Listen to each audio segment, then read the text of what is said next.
At the beginning of the film, we see a man floating in the open sea. It is Allison, a United States Marine who has managed to survive after a submarine was attacked by Japanese soldiers in the Pacific Ocean. After 7 days adrift, surviving only on rainwater, he finally reaches an unknown island in the South Pacific. As he ventures into a seemingly abandoned village, Allison is surprised to find no signs of life. But as he approaches an old church, he is stunned to see a woman dressed in white sweeping inside the temple.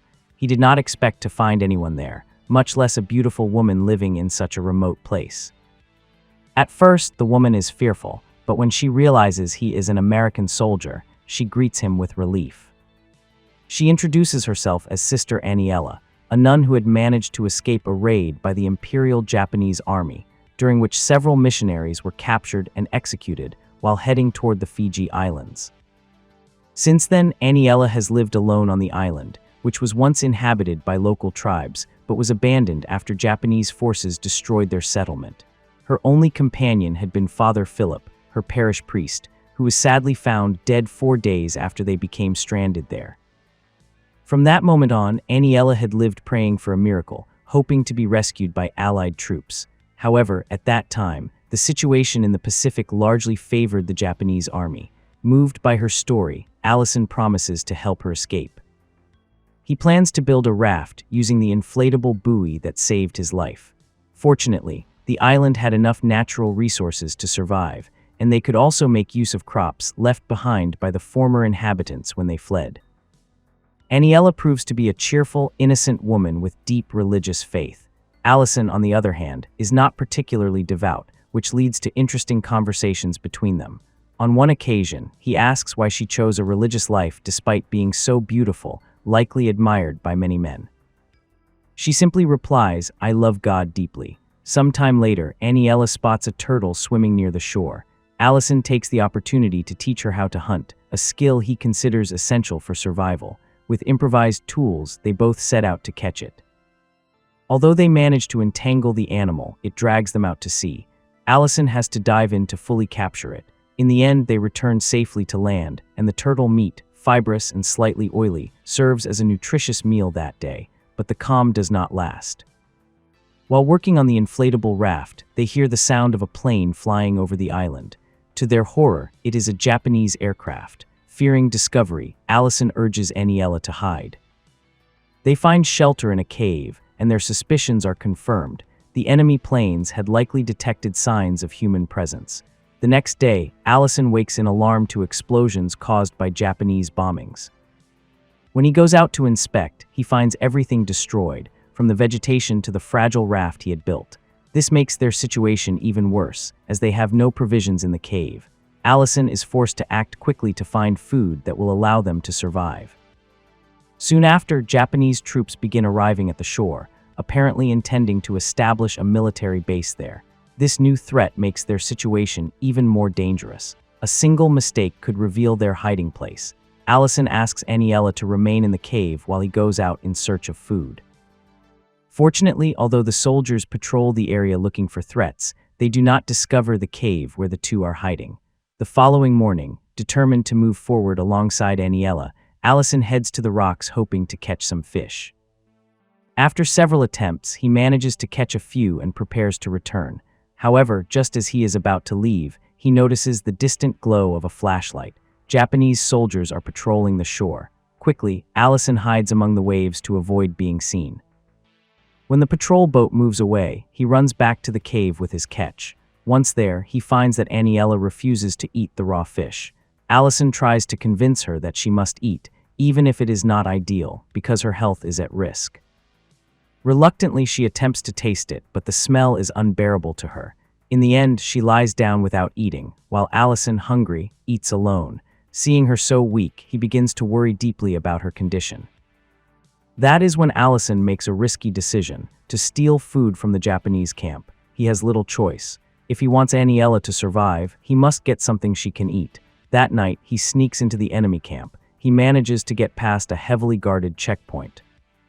It is not easy. The soldiers are still awake inside the barracks, but Allison waits patiently until they all fall asleep. Then, in silence, he goes in and gathers some food. He also takes a small comb as a gift for Aniela. The next morning, Aniela is surprised to find, on a stone, a small bouquet made of flowers and leaves. Hidden behind a rock, Allison watches her, eager to see her reaction to the gift.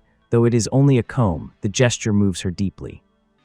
However, she explains that she cannot use it, since when she entered the convent as a novice, all the sisters were required to cut their hair very short. When Allison realizes his gift is useless, he tells her to throw it away, but Aniela values it for the gesture more than for its use. Allison can no longer hide what he feels. He is in love with the gentle nun. In a moment of honesty, he asks if she has ever thought about leaving her vocation and living as a normal woman, able to marry. Aniela, with her usual innocence, replies that her vows are not a game. She loves God, not men as Allison imagines. The answer saddens him, though deep down he still holds hope that one day she might return his feelings. While they share a pleasant conversation, a loud blast startles them. An explosion shakes the nearby forest. Allison runs out to investigate and soon realizes that a great battle has broken out in the Pacific between the American fleet and the Imperial Japanese forces. The thunder of bombs and flashes can be seen from miles away. When everything calms down, Allison approaches the old Japanese outpost and discovers that the soldiers have withdrawn, though it does not seem like a permanent retreat since many supplies remain. He does not waste the chance. It is the perfect moment to gather provisions. Together with Aniela, they explore the house. With excitement, they begin to sing and dance, celebrating that brief relief in the middle of chaos. They decide to stay temporarily in the house that had served as a military base. As evening falls, they sit and enjoy the view. Allison begins to sing his favorite song while Aniela quietly sews. In that peaceful moment, Allison feels it is the right time to open his heart. In a soft voice, he asks what she would do if they were rescued and returned to the United States. Aniela answers naturally that the first thing she would do is return to her convent and take her final vows, dedicating her life fully to God's service. Her answer leaves Allison disappointed. Still, before she can continue speaking, he gathers courage and asks her to marry him. He confesses that he wants to build a life with her, to start a family, and have children. Aniela is deeply moved by the honesty and tenderness of his proposal. She feels immense gratitude toward the soldier who has done so much for her. But faithful to her convictions, she does not want to give him false hope. She cannot return his feelings, at least not in the way he dreams. Finally, with deep sadness, Aniela rejects Allison's proposal. She explains that she has already given all her love to God. Pointing to the ring on her finger, she tells him it represents her commitment of fidelity to him. If she completes her religious formation, that ring will be replaced by a gold one, symbol of her perpetual vow of virginity. Allison cannot hide his pain upon hearing those words.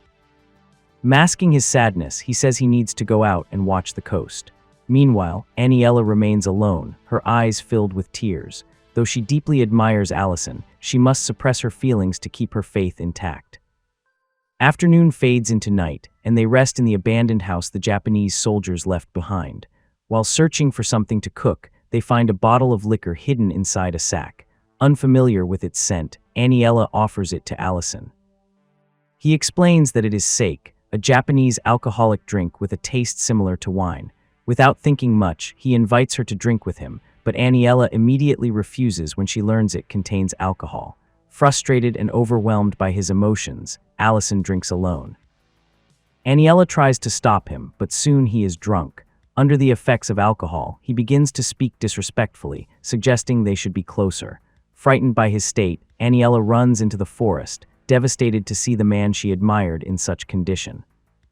Realizing his mistake, Allison runs after her. It is pouring rain, and in the middle of the storm, Aniela collapses. He rushes to help her and carries her back to the cave they had used as shelter. She is trembling from the cold. Worried for her health, Allison removes his shirt to warm her body. The next morning, the Japanese army returns to the shore. Meanwhile, in the cave, Aniela has fallen ill. She suffers from hypothermia and has a fever. Desperate, Allison risks infiltrating the Japanese camp once again in search of blankets or clothes to keep her warm. But this time, he is discovered by a soldier. Acting on instinct, Allison strangles him and stabs him in the chest. He then hides the body among some rocks, takes food and a few blankets, and urgently returns to the cave. When Aniela wakes up, she is startled to find herself naked under a blanket. Allison tries to explain what happened and asks for her forgiveness, taking the blame for having exposed her to that situation. But a new threat soon arises. The Japanese soldiers discover the body of their murdered comrade and, alarmed, report it to their commander, who orders a search for the intruders and the destruction of the island. In the cave, Aniela can only pray, begging not to be found. Fortunately, it seems that God is still protecting them. The soldiers do not discover their hiding place, and the immediate danger passes. At midday, Allison hears a distant roar. Dozens of planes fly over the island, dropping bombs. He runs outside and, upon seeing the sky filled with American aircraft, begins to dance with joy. At last, the Japanese have been defeated in the Pacific. The war is coming to an end. As the tension fades, their repressed feelings rise again. Deep down, Aniela wishes to remain close to Allison, the man who has been so good to her. For his part, Allison still hopes she will abandon her vows. He feels this may be his last chance. With his heart in his hands, he declares his love once more and asks her again to marry him. Through tears, Aniela firmly refuses. She has promised not to break her vow, and although she feels affection for Allison, she cannot love him in the way he desires.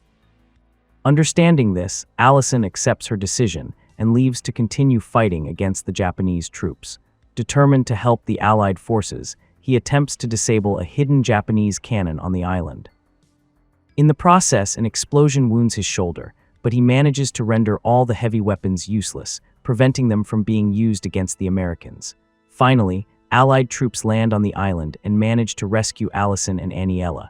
Shortly after, they are taken to the Fiji Islands.